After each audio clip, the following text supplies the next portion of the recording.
Hello student, welcome to TSN. Student, this is the 10th class video and the second part of this video, second chapter of political science, democratic politics.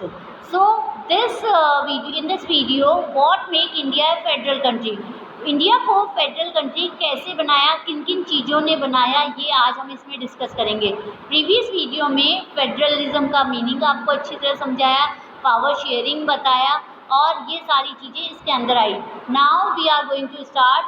We have earlier seen how a small constitution like Belgium and Sri Lanka face too many problems to manage diversity। कि हमने last lesson में पढ़ा था कि श्रीलंका और Belgium ने कैसे अपनी प्रॉब्लम्स को मैनेज करा जबकि उनके पास डाइवर्सिटी थी। What about vast country like India, क्या ये, अब वो तो छोटी छोटी कंट्रीज थी परंतु उनमें डाइवर्सिटी थी, फिर भी वो प्रॉब्लम फेस कर रही थी। जबकि इंडिया क्या, इंडिया इज़ अ बहुत बड़ा कंट्री है with so many languages, regionals and regions. What are the power sharing arrangement in our country, कि हमारा कंट्री इतना बड़ा है कि उसमें जो पावर शेयरिंग नहीं करेंगे तो एक सरकार के द्वारा काम नहीं चल सकता। सो क्या what are the power sharing arrangement, जो क्या अरेंजमेंट किए गए पावर शेयरिंग के हमारी कंट्री में। So let us begin with the constitution. हम कॉन्स्टिट्यूशन से आते हैं। India has emerged as an independent nation after a painful and bloody partition. आपको पता है इंडिया ने स्वतंत्रता प्राप्ति के लिए काफ़ी ब्लड बहाया है और काफ़ी पेनफुल रहा है हमारे को स्वतंत्रता मिली तब। Soon after independence several princely state become part of the country. बहुत सारे जो प्रिंसली स्टेट थे वो मर्ज हो गए थे इंडिया के अंदर after independence. The constitution declare India as a union state. Constitution ने इंडिया को यूनियन ऑफ स्टेट्स बनाया।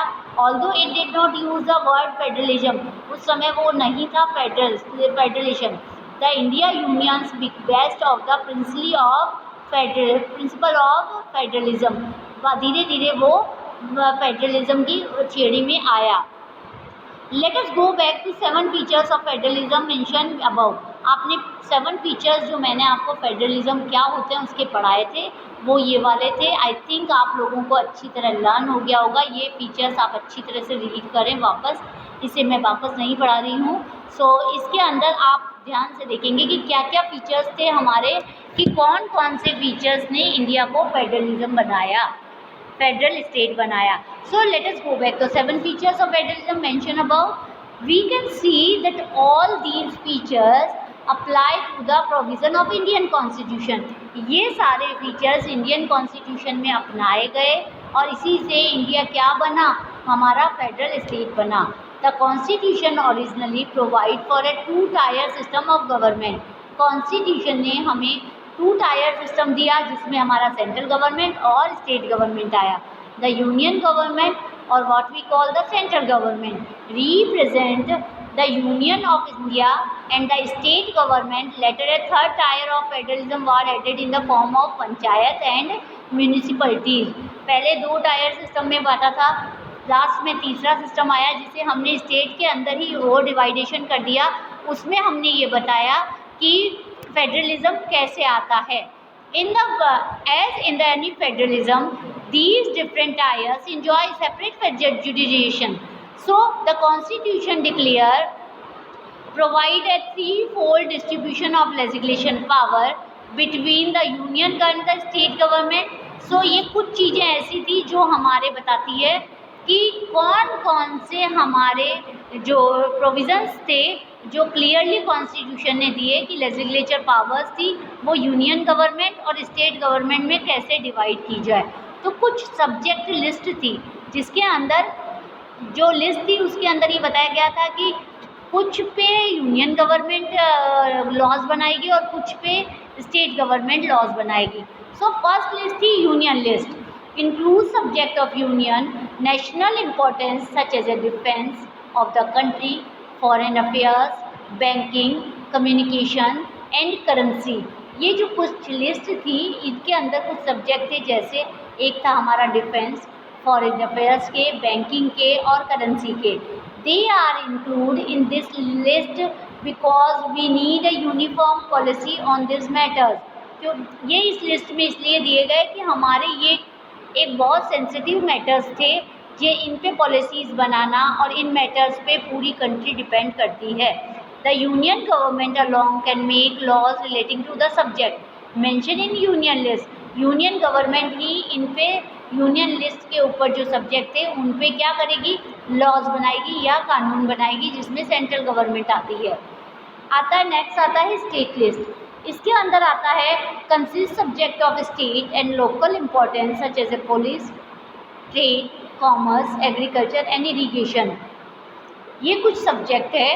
The state government, forest, trade unions, marriage और ये सारे सब्जेक्ट इसके अंदर ही आता है। अब कुछ आते हैं हमारे स्टेट लिस्ट आ गई, इसके बाद आता है हमारा कुछ सब्जेक्ट्स ऐसे होते हैं जिसके अंदर स्टेट गवर्नमेंट और यूनियन गवर्नमेंट दोनों ही कानून बनाती है। वो है forest, trade union, marriage adoption and succession. ये सारे पे स्टेट और यूनियन दोनों को बराबर हक है गवर्नमेंट को कि can make laws on the subject mention in this list. If their laws conflict with each other, the law made by union government with privilege.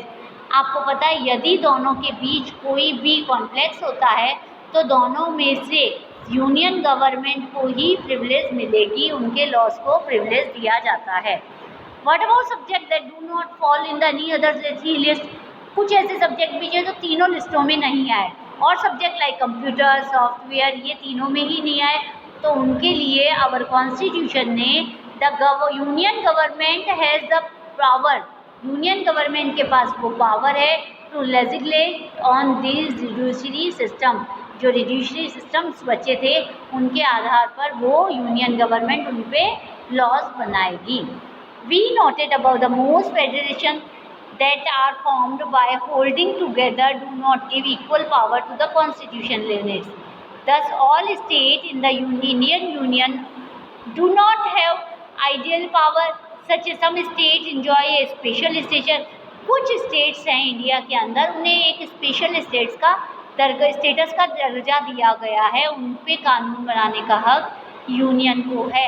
States such as Assam, Nagaland, Arunachal Pradesh, Mizoram enjoy special power under certain provision of the Constitution of India। Article 371 के अंदर ये provision है कि ये special status है इनका, और इनके आधार पर constitution India due to their particular social and historical circumstances के कारण इनको अच्छा अलग स्टेट का दर्जा देती है।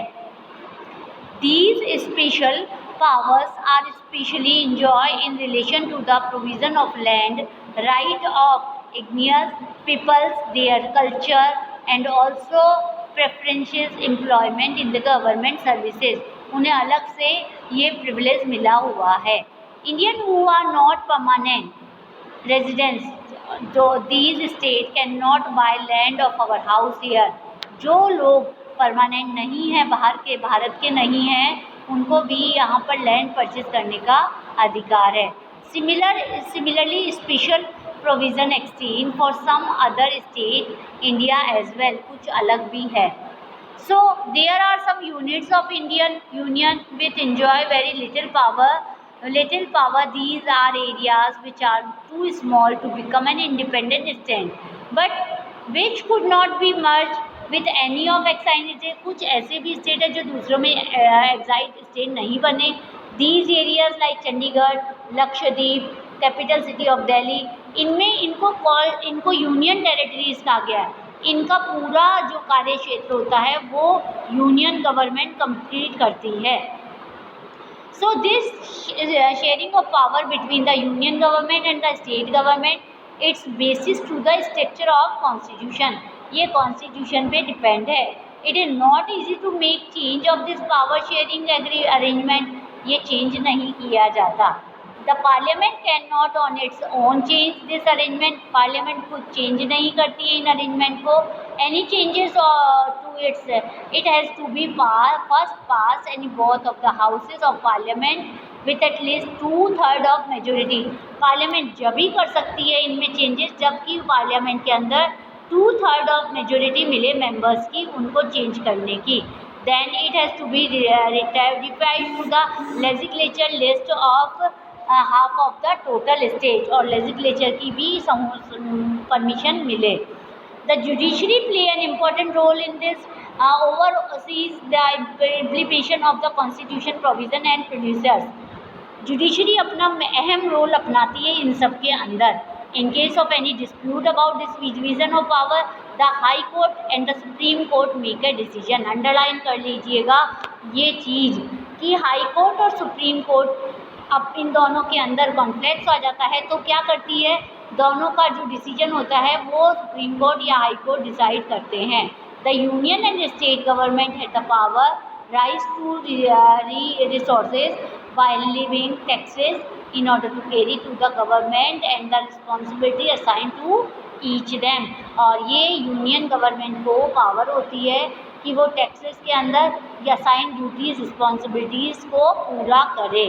सो स्टूडेंट, यहाँ कंप्लीट होता है हमारा सेकंड पार्ट इस चैप्टर का, what make India as a federal country. अब आपको नेक्स्ट जो मेरा आ रहा है वो आ रहा है हाउ इज फेडरलिज्म प्रैक्टिस. ये मैं नेक्स्ट वीडियो के अंदर कवर करूँगी. So till then keep watching. Thank you.